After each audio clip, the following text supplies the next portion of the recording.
16, le show qui a traité Dio de grosse. Là, avoir les têtes, vous les connaissez quasiment toutes, à part deux. Il y a une excellente chanteuse en plus. Là, c'est normal. En gros, 16, je vous explique. Je parlais de 16 parce qu'à cause du comeback de Twice, j'ai pas encore écouté, mais il faut que j'aille écouter. Mais en gros, 16, c'est quoi? C'est un survival show en interne avec les trainees de JYP. C'est produit en 2015. Et donc, JYP, il a pris des trainees et tout. Il leur a laissé la chance en mode de pouvoir former un girl group.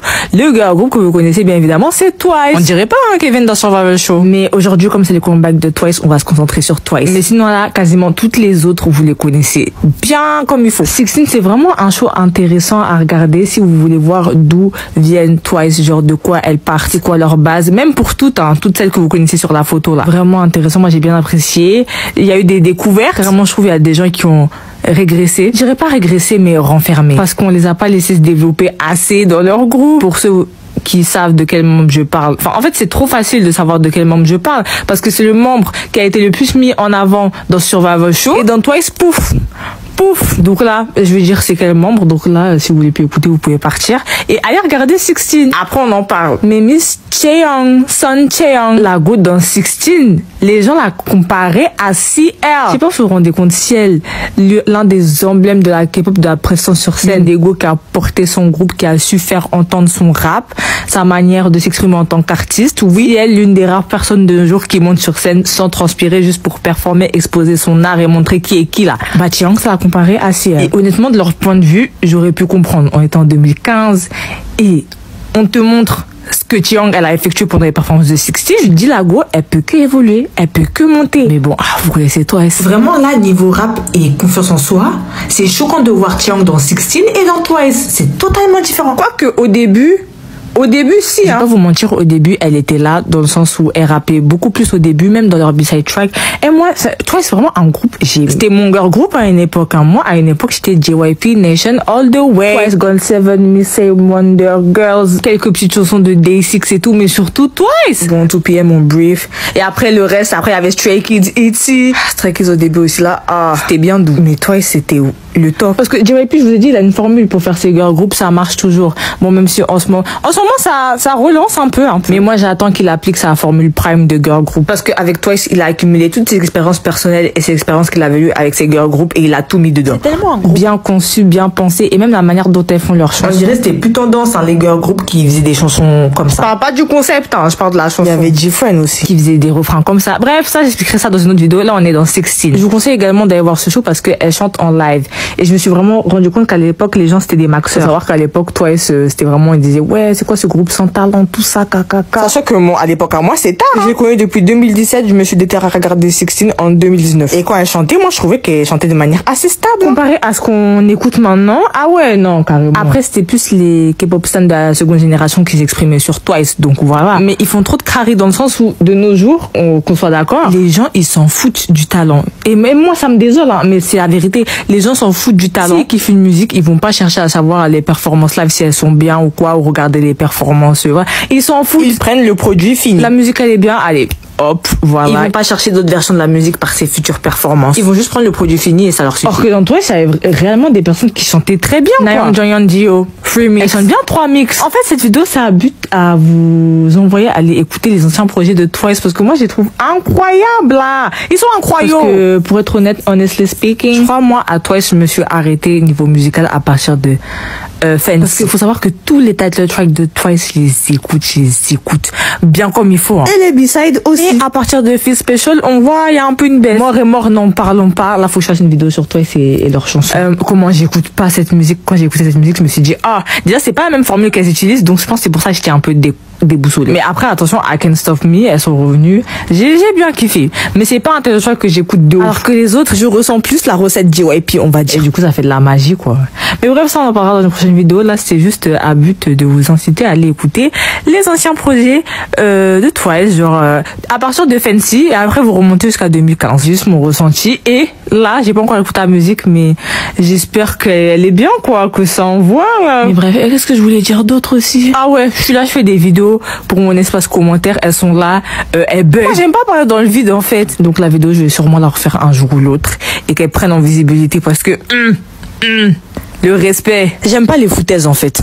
Vous savez que Cheon, elle a failli faire partie de ITZY. Pour continuer sur notre lancée 16, aujourd'hui, on va parler de Chaeryeong et Cheon. Donc là, ce que vous voyez là, vous connaissez un peu tout le monde. Il y a Twice, il y a Chaeryeong, il y a Cheon, il y a Nati, il y a Jiwon de Promise 9 et une seule mignonne que vous connaissez pas. Mais bref, 16, c'était un survival show produit par JYP pour mettre en avant les trainees de JYP pour former un nouveau girl group. Survival Show s'est diffusé en 2015. Et sous ma dernière vidéo, j'ai vu des commentaires. C'est vrai que j'en ai pas parlé, mais moi aussi je le pensais. Ils ont parlé des théories qui disaient que, en gros, Twice, le groupe, il était déjà fait. 16, c'était juste un show pour faire de la promotion au groupe. Et moi, j'y crois parce que c'est vrai. Regardez comment elles sont au milieu. La Twice, elles sont bien au milieu de Momo, Jio, c'est elle. Vous suivez la ligne, c'est Twice. Ça me choquerait pas. Les émissions, j'aime bien faire ça, mais bon. Ah, moi, j'aime bien les Survivor Show. Bref, repartons sur Cheon et Chaeryeong, nos deux sœurs qui ont participé à 16. Non. De base, elles ont participé à K-Pop Star et je pense que c'est là qu'elles se sont fait pêcher par JYP. Ensuite, il y a eu 16 et tout. Mais bon, spoil, vous pouvez passer. Je vais vous dire quand jusqu'à vous passer. Dans 16, on voit pas beaucoup de Cheon parce qu'elle se fait jouer vraiment au début. Mais du coup, Chaeryeong, elle continue. Elle fait pas partie de la line-up de Twice. Donc voilà, les années passent et tout. On arrive en 2018 et là, il faut savoir qu'il y avait la suite de ce fameux Survivor Show qui a fait bouger la Corée entière, Produce 101. Mais là, du coup, qui s'est renommé Produce 48 parce que c'était un mix entre les trainees des agences coréennes et les membres, je pense, de AKB 48 du coup. Et là, c'est pas on voit qui, on voit Oh My Ladies, Miss Cheon. Voilà, elle a performé shower en groupe, elle a dansé en freestyle sur Instruction. Et quand elle a dit son agence, on a entendu que c'était pas JYP quoi, c'était WM, l'agence de Oh My Girl. Et donc du coup, les gens se questionnent et tout, et il aura été révélé plus tard que Cheon, bah après ça ce ne sont que des rumeurs, mais moi j'y crois de fou, que Cheon, elle faisait partie de la line-up du nouveau girl group de JYP qui allait débuter après Twice. Ici, vous le connaissez tous. Et donc dans ce girl group, il devait y avoir Yeji, Ryujin, Lia, Somi et Cheon. Mais bon, Somi, vous savez qu'elle s'est cassée. Et Cheon, apparemment, elle serait partie pour laisser sa chance à sa sœur. C'est trop mignon la vie. Mais à un moment donné, c'est vrai, deux sœurs sous une même agence qui ont un an d'écart, ça peut vite clasher. Dans le sens où on sait pas s'il y aura un nouveau girl group prochainement. Donc voilà quoi. Mais en l'occurrence, NMIX, c'est plutôt les âges d'ITZY, donc ça va. Mais c'est pas du tout le même concept. Et je sais pas si Chaeryeong, du coup, si Cheon était restée, elle aurait correspondu au concept de NMIX parce que NMIX, leur concept, c'est clairement leur voix aussi. Donc voilà, apparemment, c'est pour ça qu'elle est partie. Elle a fait Produce 48. Elle a réussi à faire partie de la line-up de IZ*ONE. Tout le monde connaît Chaeyeon de IZ*ONE. Et Cheon, pendant cette éclipse, là, on l'a pas vu de 2015 à 2018. Déjà qu'elle était forte en danse, là, elle s'est encore plus perfectionnée en danse. Pour ma part, je trouve que c'est une des meilleures danseuses de la K-pop. Genre, c'est flagrant, ça se voit à l'œil nu. Et voilà. Et en 2019, Chaeryeong, elle a fait partie de ITZY. Chaeryeong, qui aussi danse très très bien, très fluide. Moi, je vous invite à, j'allais dire le V-Live. Il y a plus V-Live. Bref, vous cherchez sur YouTube en mode V-Live. Yeji, Chaeryeong, quand elle danse sur Tiptoe de Jason Derulo. Chaeryeong, elle a dead. Elle danse vraiment trop bien, c'est bien fluide là. Bref, du coup voilà. Après, donnez-lui du crédit aussi. Ce sont des rumeurs. Et puis peut-être Cheon, elle est partie avant même la création de ITZY. Donc du coup, après Chaeryeong, elle faisait partie de la line-up de ITZY depuis le début, on sait pas. Mais dans tous les cas, le fait que Cheon elle soit partie de l'agence pour sa sœur, moi j'y crois. Et puis voilà. Après, elle a charbonné, elle fait partie de IZ*ONE. Après, lorsque IZ*ONE elles sont séparées, les gens ils s'attendaient à ce qu'elle fasse partie d'un girl group. Non, elle a débuté en solo. Et même moi, j'étais perplexe. Je me suis dit pour débuter en solo, il faut un max de présence sur scène et tout. Bah franchement, elle m'a bien fermé ma bouche avec Rush Your Rush. Je trouvais qu'elle avait dead ça. Moi, j'aime trop la chanson. Même la manière dont elle a été produite, les adlibs là, outro de la fin. J'aime trop. Les harmonies. Même comment elle chante, j'aime trop. Je vous conseille d'aller regarder. Vous savez là où ils chantent même c'est en live là. Attendez. Je crois que c'est It's Live, Attendez. Oui, c'est It's Live, Band Live. Je trouve que sa voix, elle a bien été utilisée sur l'instru, sur la chanson, elle a bien été placée. Et puis même les chansons sur son mini-album, elle était bien. Bon, j'en connais qu'une, c'est Aquamarine, mais elle était bien, elle était très mignonne la chanson. J'aime bien là quand il y a instru, adlibs, voix, harmonie. Mais bref, moi j'ai kiffé Rush Rush. Il y a beaucoup de gens qui n'ont pas kiffé, mais moi j'ai trop kiffé. Pour moi, la musique, c'est le critère le plus primordial. C'est la musique qui peut me rendre subjective après sur les autres critères. Mais bon, ma raison me rattrape toujours. Mais la performance a suivi. On parle de Cheon là quand même. On parle de Cheon. Elle danse super bien. Mais du coup le tout ça fait que c'est bien quoi. Très bien. Après le truc c'est que quoi, après elle a sorti un autre title track qui s'appelle Knock. Ce title track il a pris en popularité sur TikTok dû à sa chorégraphie. Parce que comme je vous ai dit, Cheon c'est une danseuse vraiment de qualité. Ah oui j'avais pas dit. Mais entre temps elle a fait Street Woman Fighter 1 en 2021. Ouais, elle a peur de rien. Mais bref, revenons dans le présent. Elle a fait un title track qui s'appelle Knock. Ça a pris en popularité sur TikTok dû à sa chorégraphie parce que elle avait l'exécution de sa chorégraphie. Elle avait des. Et en vrai la musique ça va, même si moi j'ai pas du tout trop écouté. Je l'ai écouté une fois pour voir de quoi on parlait, mais sinon ça ne valait pas mon appréciation pour Hush Rush, mais ça va. Mais le truc c'est qu'après elle a sorti un autre title track du coup qui s'appelle Let's Dance et je pense que c'était dû à cette hype qu'il y avait autour de la danse de Knock. Et par conséquent, WM, ils se sont dit, bon, on va se concentrer sur sa danse, en fait, c'est ça qui pète, hein, mais la musique, ça partait bien, en fait. Hush Rush, c'était vraiment trop bien.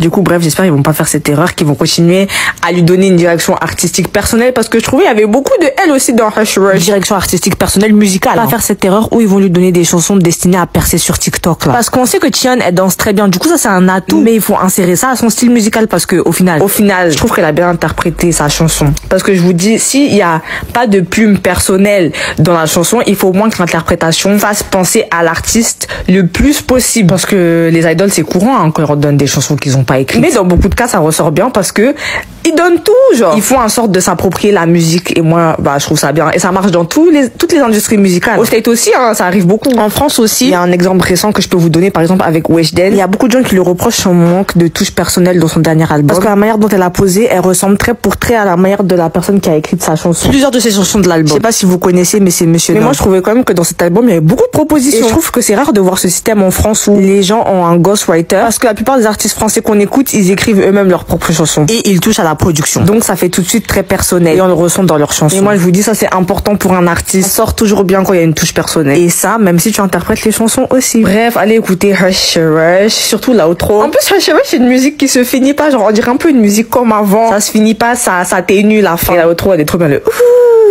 wow, yeah, bref, trop bien. Après, Chae Young, enfin, voilà quoi. It's a. Mais vas-y, faudrait que je fasse une vidéo sur Itzy.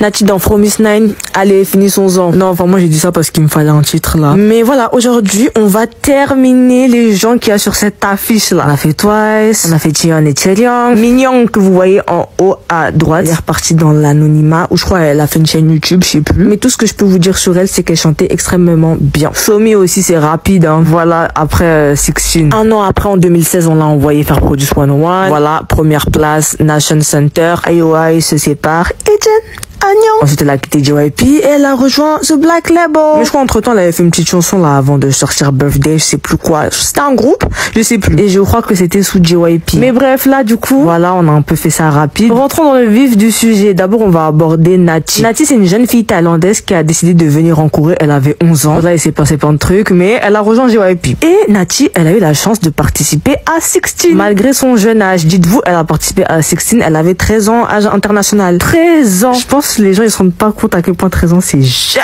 Mais c'est très courant, il y a beaucoup de gens qui sont exposés à 13 ans que vous connaissez. Boa qui a débuté à 13 ans. Wonyoung qui a fait Produce 48 à 13 ans. Bah du coup Eugene elle avait 14 ans. Mais bref, c'est jeune tout ça. Et tous les idoles qui débutent à 13 ans, 14 ans. Dinguerie. Milieu dangereux. Mais donc du coup voilà, elle participe à 16.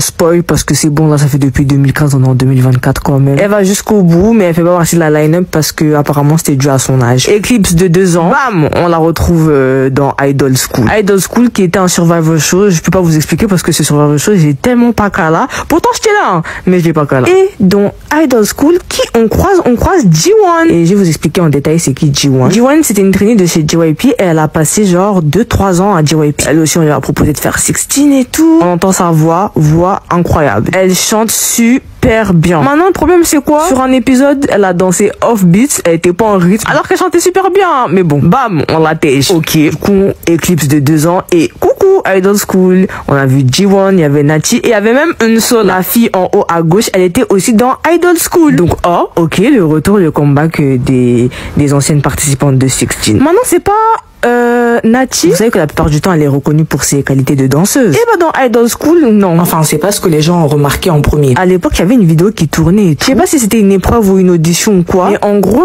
les go, elles chantaient au micro là. Elles chantaient toutes ensemble et tout. Et il y avait une juge qui passait à côté d'elle pour les écouter. Et quand elle voulait en écouter une, elle disait aux autres de s'arrêter et à la personne qu'elle voulait écouter de continuer. Du coup, stress un peu. Solo, t'es là, vous chantez en chœur et là, tout d'un coup, je dois chanter toute seule devant tout le monde et tout. C'est là on a détecté les escrocs. Mais il y en a aussi vraiment elles avaient mal à la gorge et tout. Non, ces vidéos ça me faisait mal au cœur. Dans ma tête j'étais en mode arrêtez le massacre, mais c'était bien divertissant. Et donc du coup on a fait ça à Nati et tout. Et voilà quoi, Nati elle chantait plutôt bien quoi, plutôt bien. Et la vidéo je me rappelle à l'époque elle tournait de ouf. Mais bon, toute cette mala pourquoi au final elles sont même pas dans Fromis9. Et oui, Nati n'a pas réussi à faire partie de la line-up de Fromis9. Unso, n'en parlons même pas. Comme j'ai pas vu Idol School, je peux pas vous dire où est-ce qu'elle est passée. Cependant il y en a une qui a réussi à accéder à la line-up de Idol School. Et c'est G1, elle a réussi à se placer à la 6e place. Et voilà, cette line-up, elle va découler sur le groupe Fromis_9, que peu de personnes connaissent, hein, je me rends compte. Allez écouter Love Bomb. J'en profite pour parler de Fromis_9. Fromis_9, pré-Hybe, c'était le feu. Depuis qu'elles sont sous Hybe, j'ai l'impression...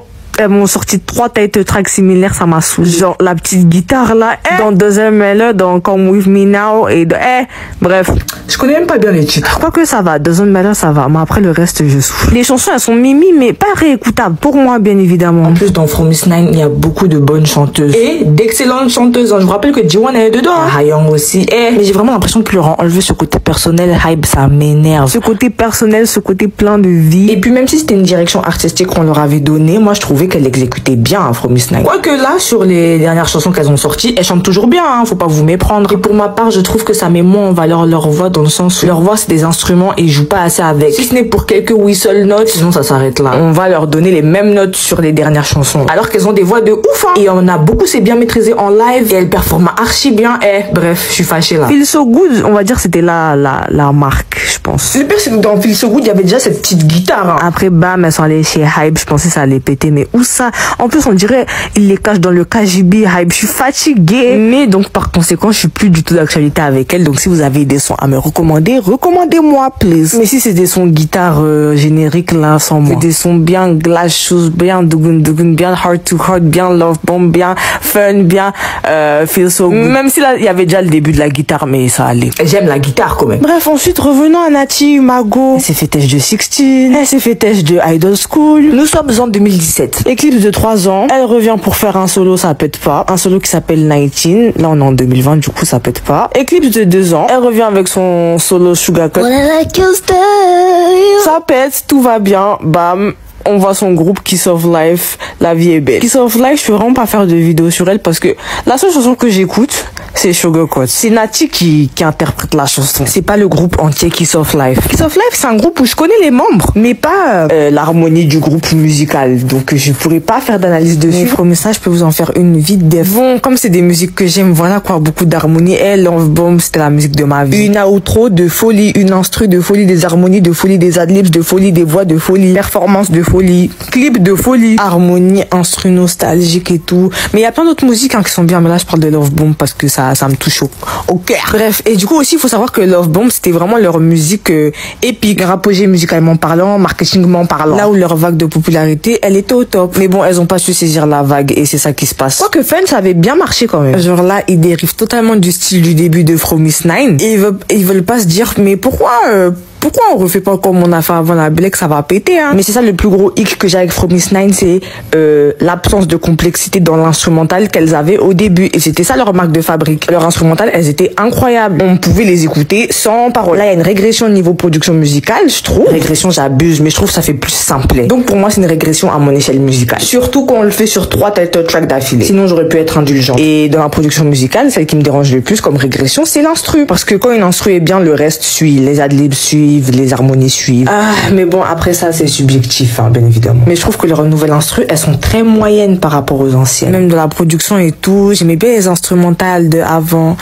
Mais bon, c'est comme ça, les gens évoluent. C'est tout ce que je peux vous dire sur Fromis_9 parce que je suis plus du tout à la page. Mais voilà, on a fini avec 16 finally.